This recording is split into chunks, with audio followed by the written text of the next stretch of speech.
नमस्कार दोस्तों, आप सभी का स्वागत है देसी विमर्श के इस पॉडकास्ट में। आज हम जिस विषय पर बात करने जा रहे हैं, उसकी जानकारी हमने news portals, government websites, social media और टीवी न्यूज़ चैनल से ली है। हमारा मकसद सिर्फ इतना है कि मुश्किल जानकारी को आसान ज़बान में आप तक पहुंचाया जाए। हम किसी के भी धार्मिक भावनाओं या सेंटिमेंट्स को ठेस पहुंचाने का इरादा नहीं रखते हैं। तो आज हम एक अहम बातचीत का विश्लेषण कर रहे हैं। ये एक पूर्व भारतीय वायुसेना pilot group captain Ajay Ahlawat के साथ हुए इंटरव्यू पर आधारित है। हाँ, उन्होंने हाल के कुछ हवाई संघर्षों, जिन्हें उन्होंने शायद ऑपरेशन सिंदूर कहा, उस पर बात की और आजकल की जो हवाई लड़ाई है उसकी बारीकियों पर भी।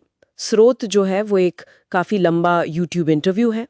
हमारा काम है इसमें से हवाई युद्ध, टेक्नोलॉजी और भविष्य की क्या दिशा हो सकती है वो अहम बातें निकालना। तो चलिए शुरू करते हैं। पहला सवाल यही कि इस संघर्ष में जीत का मतलब क्या था? असल में क्या ये पारंपरिक जीत थी? ये एक दिलचस्प पहलू है जो इंटरव्यू में सामने आया। मतलब जीत को या मिलिट्री लक्ष्यों से नहीं आंका गया, उसे राजनीतिक निर्देशों के हिसाब से देखा गया। मुख्य लक्ष्य था कि तनाव बढ़े नहीं, उसे कम करना है। तो हर कदम के बाद ये संदेश था कि अगर आप आगे नहीं बढ़ते तो हमारी तरफ से एक्शन खत्म है। तो एक तरह से जो काम दिया गया था उसे पूरा कर लेना, वही जीत मानी गई। अच्छा, तो मतलब सीमा में रहकर अपने लक्ष्य पूरे करना। बिल्कुल, और तनाव न बढ़ने देना प्राथमिकता थी। उस इंटरव्यू में कई तकनीकी शब्दों का जिक्र भी था, जैसे AWX और ये BVR मिसाइलें। ये सुनने में तो बड़े भारी लगते हैं। स्रोत क्या बताता है, ये कितने निर्णायक थे असल में? हाँ बिल्कुल, देखिए AREX यानी airborne warning and control system, इनको AEWC भी कहते हैं। ये असल में क्या है कि हवाई जहाज में लगे बड़े शक्तिशाली रडार होते हैं। ये काफी ऊंचाई से दुश्मन के इलाके में अंदर तक देख सकते हैं और फिर ये अपने फाइटर जेट्स को गाइड करते हैं। स्रोत में ये बात आई कि पाकिस्तान के पास इनकी संख्या शायद कम हो, पर भारत की जरूरतें बहुत ज्यादा हैं। क्यों? मतलब जरूरतें ज्यादा क्यों? देखिए, हमारी चीन के साथ इतनी लंबी सीमा है, फिर विशाल समुद्री सीमाएं हैं, तो निगरानी की जरूरतें कहीं ज्यादा हैं।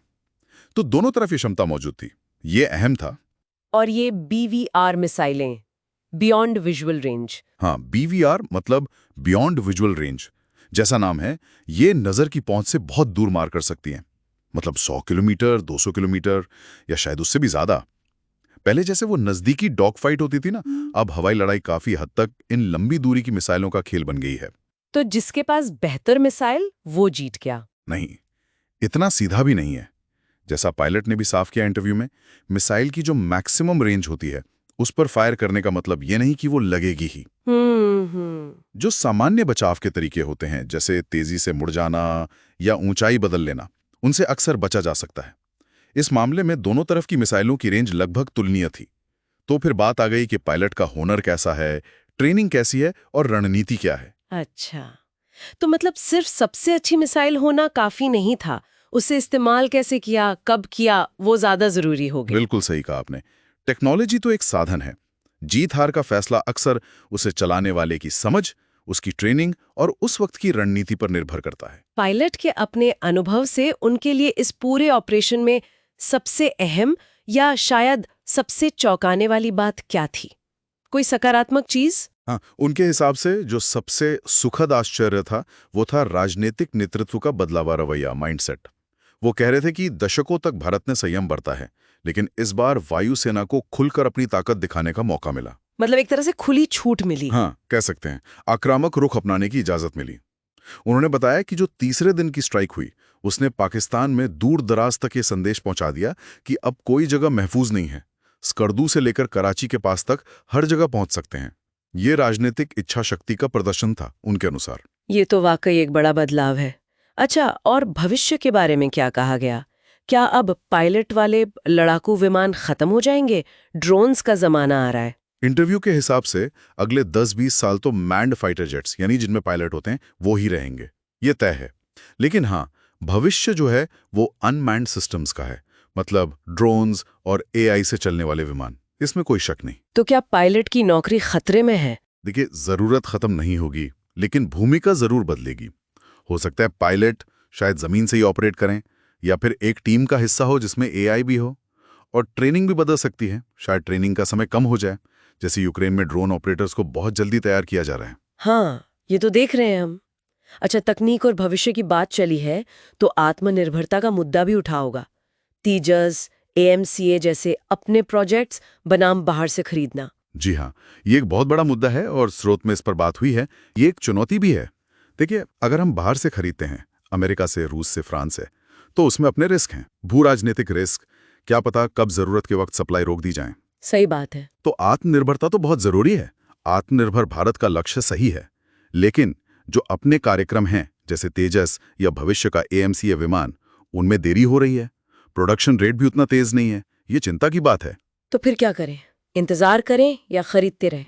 यही दुविधा है। जब तक हम खुद पूरी तरह सक्षम नहीं हो जाते, तब तक हम अपनी क्षमता में कमी तो नहीं आने दे सकते ना। इसीलिए राफेल जैसे विमान उस समय जरूरी थे, लेकिन लक्ष्य तो अपना खुद का सिस्टम बनाना ही है। स्रोत में ये सवाल भी उठाया गया कि मान लीजिए हमारा 5वीं पीढ़ी का विमान एएमसीए बनने में 15-20 साल लग जाते हैं, तो क्या तब तक ये मैंड विमान अप्रासंगिक तो नहीं हो जाएंगे? ये तो सोचने वाली बात है। टेक्नोलॉजी बहुत तेजी से बदल रही है। बिल्कुल। तो इस पूरी बातचीत से अगर हम कुछ मुख्य बातें, कुछ टेक अवेज निकालना चाहें, तो वो क्या होंगी? मेरे ख्याल से कुछ खास बातें साफ उभर कर आती हैं। पहली, कि आज के जो सीमित संघर्ष होते हैं, उनमें जीत का मतलब बदल गया है। ये अक्सर राजनीतिक लक्ष्य हासिल करना होता है, ना कि पूरी तरह दुश्मन को हराना। ठीक है। दूसरी बात, AWSCS और BVR जैसी एडवांस टेक्नोलॉजी जरूरी तो हैं, लेकिन जब दोनों पक्षों के पास करीब करीब बराबर की क्षमता हो, तो नतीजा पायलट के हुनर, रणनीति और फोर्स के सही इस्तेमाल पर ज्यादा निर्भर करता है। कौशल और रणनीति। जी। तीसरा, वायुसेना कितनी प्रभावी होगी, ये बहुत कुछ राजनीतिक इच्छा शक्ति पर निर्भर करता है।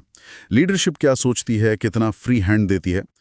चौथा, हवाई युद्ध का भविष्य धीरे धीरे ही सही, पर पक्के तौर पर बिना पायलट वाले सिस्टम्स की तरफ बढ़ रहा है। ड्रोन्स और AI का रोल बढ़ेगा। और आखिरी की रक्षा में आत्मनिर्भरता, मतलब आत्मनिर्भर भारत, ये रणनीतिक रूप से बहुत जरूरी है, लेकिन इसे हासिल करना एक लंबी और मुश्किल प्रक्रिया है।